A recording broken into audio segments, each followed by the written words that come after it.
rester sur la parole de Dieu. Et n'oublie surtout pas que nous sommes dans une semaine spéciale.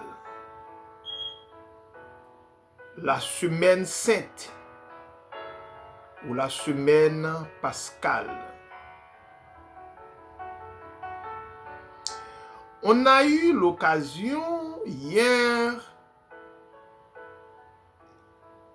de discuter, de faire jaillir la lumière non seulement sur les activités de la semaine pascale,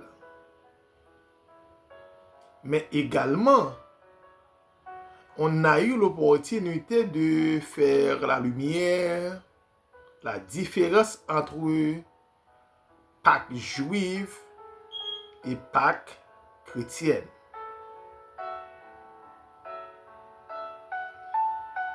Nous nous sommes approchés de la passion du Christ dans quelques heures ce vendredi saint.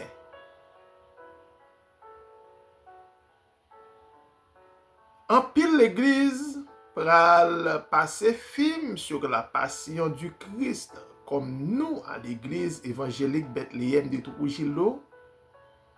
Nous avons l'habitude de le faire chaque année pour nos enfants. Côté yo gen possibilité pour yo vivre les martyrs, les souffrances de Jésus à la croix. Bien que c'est un film, c'est un montage. Mais il y a beaucoup d'exemples à travers ce film qui a essayé d'illustrer la mort ou la souffrance d'abord de Jésus jusqu'à sa mort et même sa résurrection, le jour de la victoire. Mais cependant, nous t'ai fait lumière pour la Pâque juive. C'était la sortie d'Israël en captivité égyptienne du temps de Pharaon. Et nous te lis Exode là pour Exode 12 là pour origine fête Pâques là.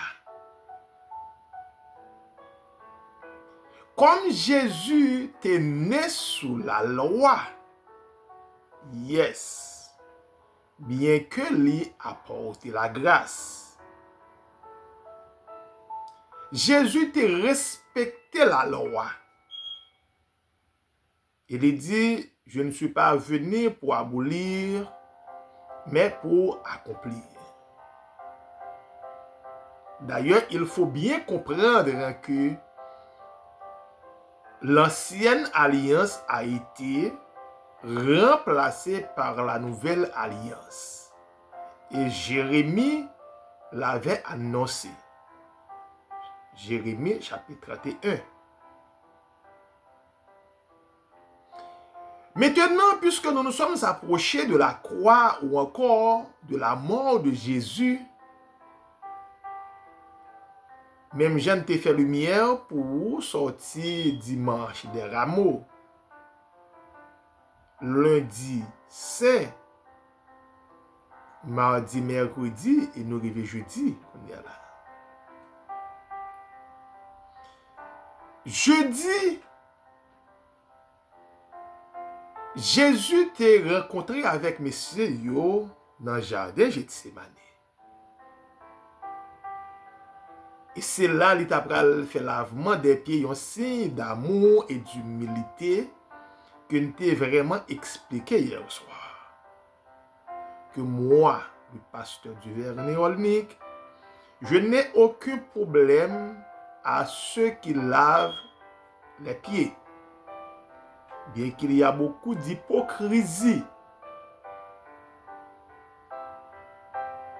Mais je n'ai aucun problème aussi à ceux qui ne lavent pas les pieds.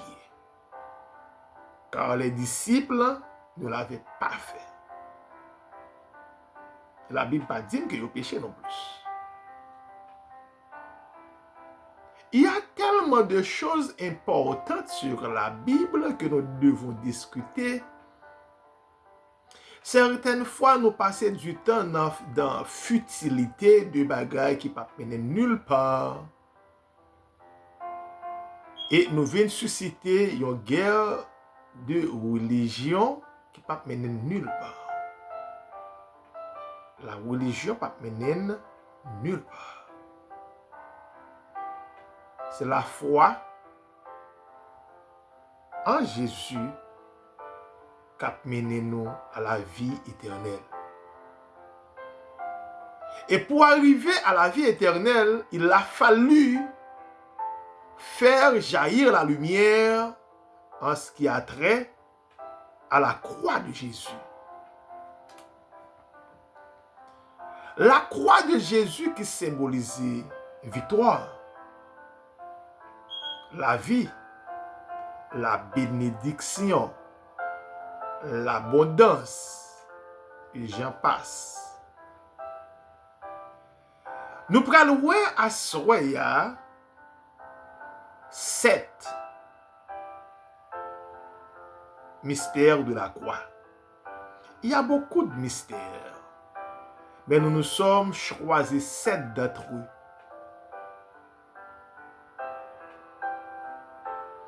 Et pour y faire comprendre le mystère de la croix, nous t'adouons à faire coup de pied dans l'Ancien Testament, dans l'Ancienne Alliance. Parce que la Bible pas résumé à la Nouvelle Alliance seulement, mais il y a l'Ancienne Alliance. Et comme je viens de vous dire, Jésus n'a pas venu abolir, mais accomplir la loi.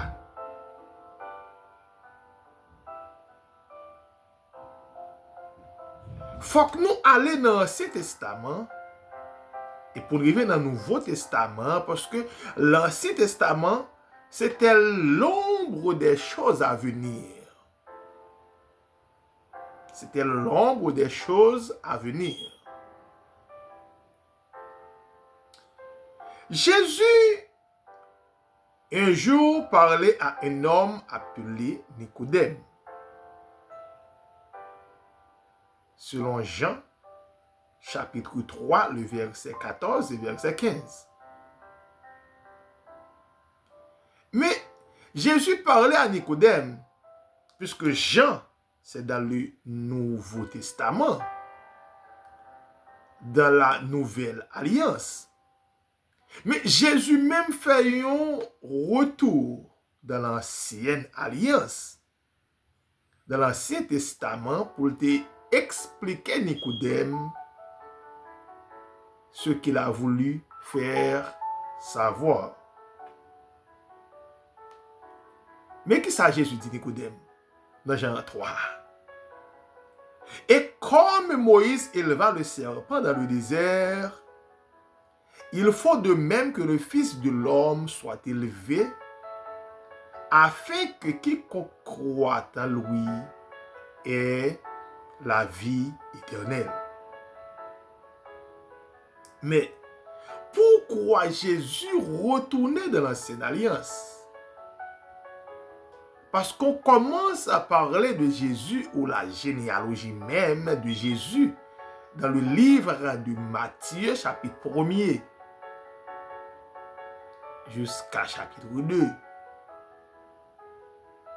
Mais Jésus retournait dans l'Ancienne Alliance. D'ailleurs, le livre de la Genèse nous l'a clairement dit: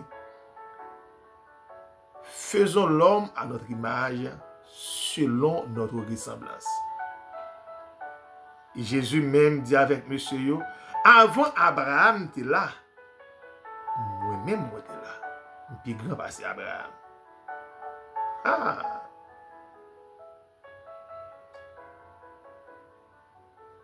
Comme Moïse éleva le serpent dans le désert, il faut de même que le Fils de l'homme soit élevé, afin que quiconque croit en lui ait la vie éternelle. Jésus est en train de parler prophétiquement au sujet de la croix, ou au sujet de sa croix, si vous me permettez. Le fait qu'il attire attention sur ce sujet, nous démontrons toute son importance pour nous.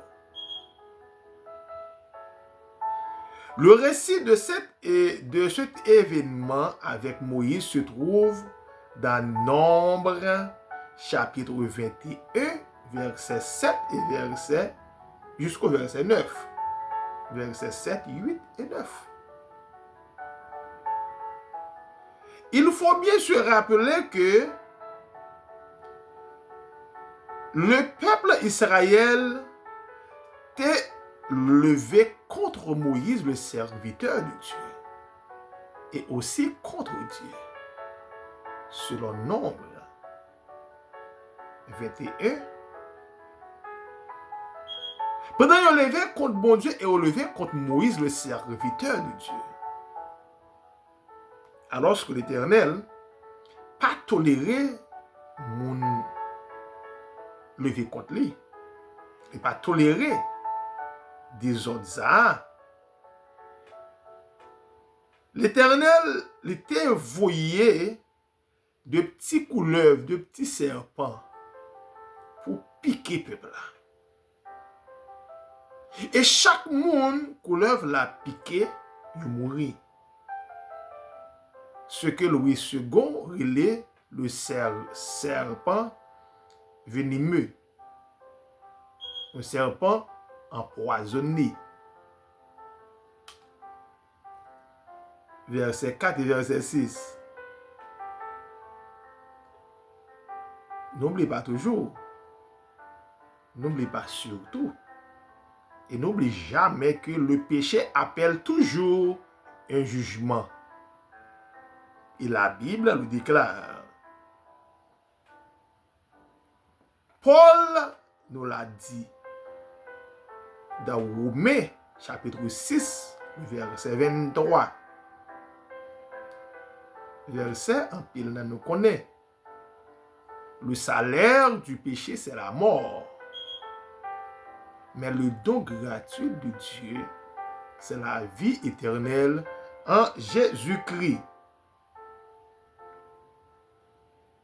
Peuple la dit Moïse, nous avons péché car nous avons parlé contre l'Éternel et contre toi. Prie l'Éternel afin qu'il éloigne de nous ces serpents. Moïse pria pour le peuple. L'Éternel dit à Moïse, fais-toi un serpent brûlant et place-le sur une perche. Quiconque aura été mordu et le regardera conservera la vie. Moïse fit un serpent d'airain et le plaça sur une perche. Et quiconque était mordu par un serpent et regardait le serpent d'airain conservait la vie. Nombre 21, 7 à 9. Puisque le peuple a levé contre Moïse et a levé contre bon Dieu, l'Éternel voit petit serpent pour capable tagueter. Quand il y a un peuple a avoué péché devant Moïse, je dis Moïse, nous t'es levé contre toi et nous t'es levé contre bon Dieu. Al prier bon Dieu là pour nous pour qu'il nous la vie. Ce qu'il avait fait. Et l'Éternel a entendu la prière de son serviteur Moïse. Il dit Moïse, fais un serpent d'airain, un gros couleuvre, et puis mettez son gros poteau dans le désert. Dans le temps, quand, et n'importe mon petit couleuvre là t'a mordé, la levé tête depuis le gros serpent d'Iran, la bien la vie éternelle. C'était un signe prophétique. Et n'a pas pour nous arriver puis devant parce que n'a parlé à Soya de la croix de Jésus ou les 7 mystères de la croix.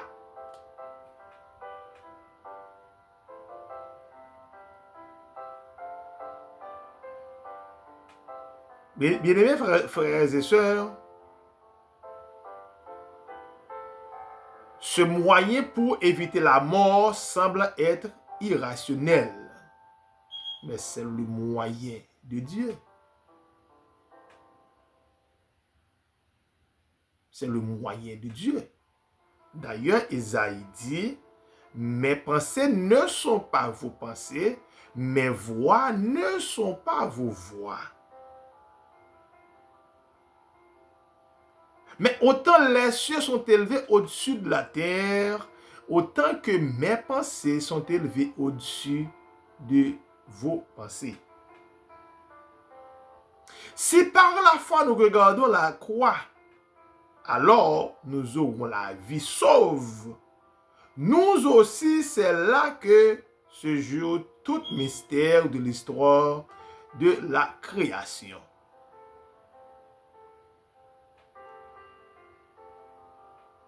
Paul, selon 1 Corinthiens 1er verset 18, Paul dit, car la prédication de la croix est une folie pour ceux qui périssent, mais pour nous qui sommes sauvés, elle est une puissance de Dieu.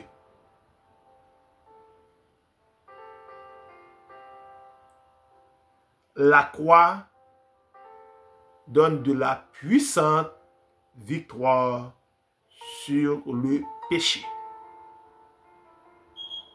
La croix donne de la puissante victoire sur le péché. La croix de Jésus.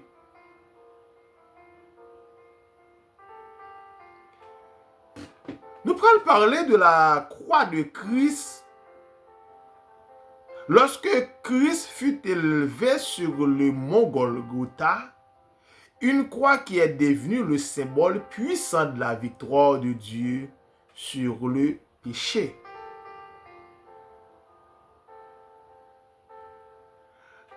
Nous prenons voir comment croire ça, il est encore d'actualité. Plus de 3000 ans après.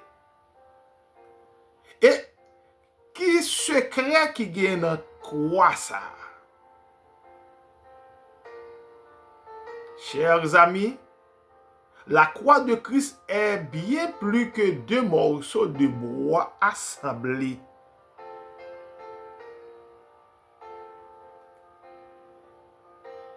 Vous savez clairement que Satan est le plus grand imitateur qui puisse exister. Satan, c'est plus grand copiador. Il copie tout ça, bon Dieu, fait pour le capable de troubler vigilance l'homme. Et c'est pour cela, ou après dans tout péristyle, dans badi, dans côté au servi, bagay mystique, yo utiliser croix. Bien que nous-mêmes, comme chrétiens, nous pas accordé trop importance au symbolisme. Mais vous devez avoir la croix de Jésus dans votre cœur. Vous devez connaître quelle puissance croix ça a.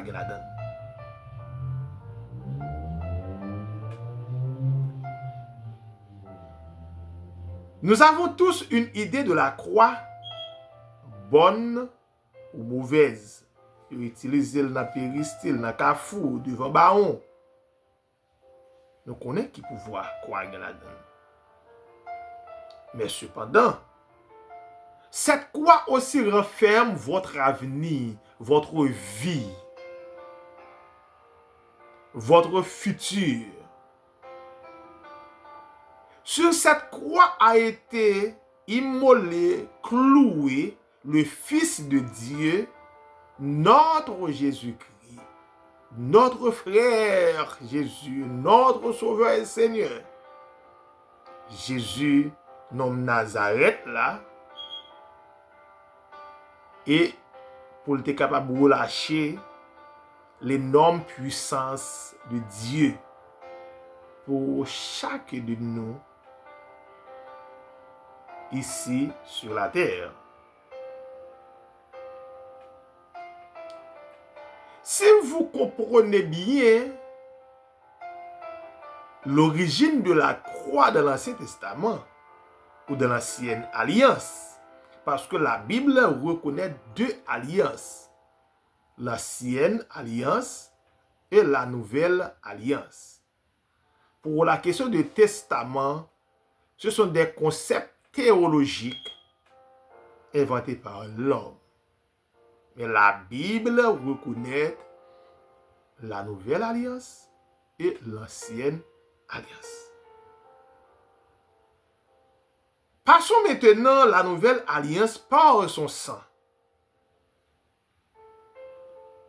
Marc parlait en pile, Matthieu parlait en pile, et Luc parlait, même Jean parlait, les 4 évangélistes.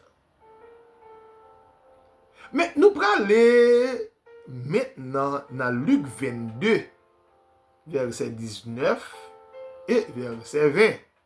On a considéré 2 versets ça pour l'instant.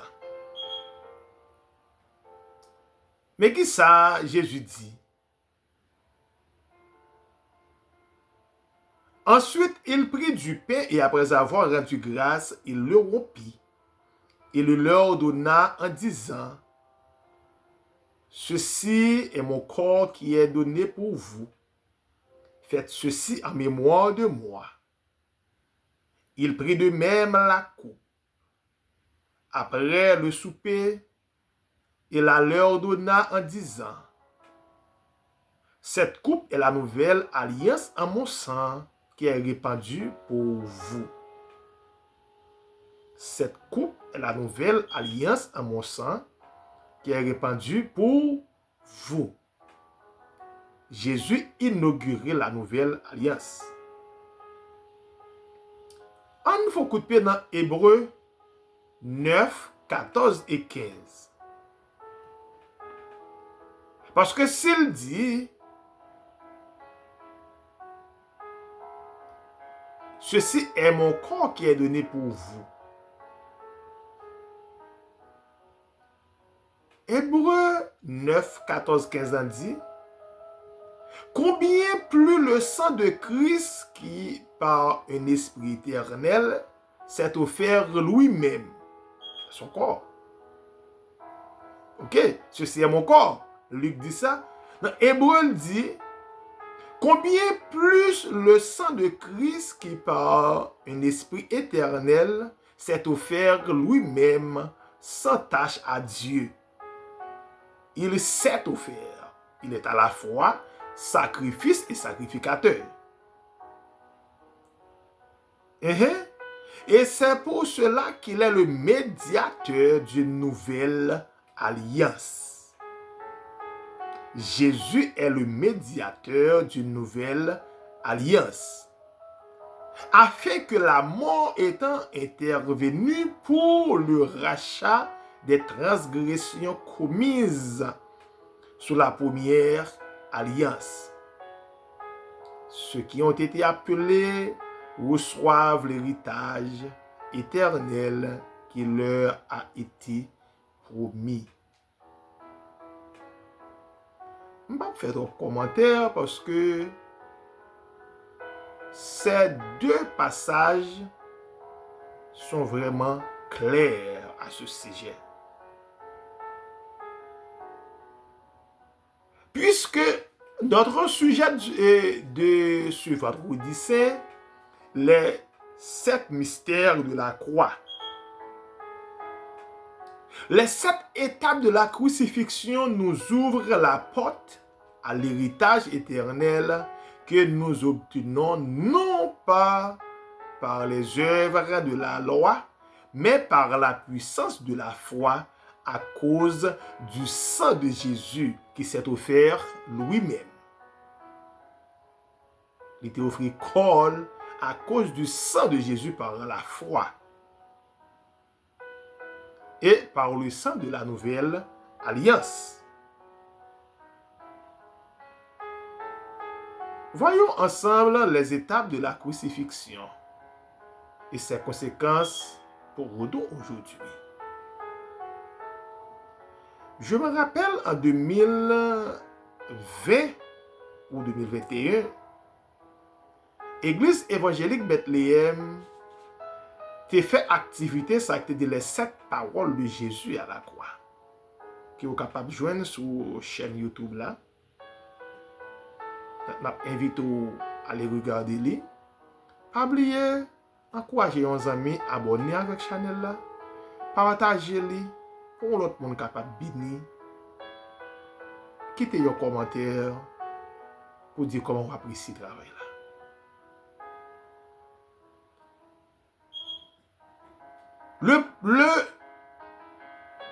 L'un des mystères, le premier mystère de la croix, c'est le mystère de la puissance du pardon. Jésus dit, Père, pardonne-leur car ils ne savent pas ce qu'ils font. On va aller dans Luc 23, versets 33 et 34a.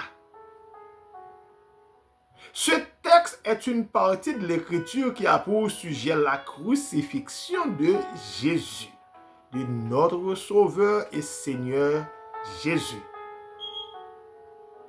Lorsqu'ils furent arrivés au lieu appelé Crâne, hier soir, je vous ai parlé, Golgotha signifie lieu du crâne. Lorsqu'ils furent arrivés à Golgotha, ils le crucifièrent là, ainsi que les 2 malfaiteurs, l'un à droite et l'autre à gauche. Jésus dit, Papa, pardonnez-yo, parce que yo pas connaît qui ça yo a fait. Le premier mystère que démontre cette croix, c'est la puissance du pardon au travers de la croix de Dieu. Nous pardonne, car voici ce que Jésus déclare étant cloué sur la croix. Pardonnez-yo. Yo pas connaît qui ça a fait. Où il y a le pardon de Dieu à la croix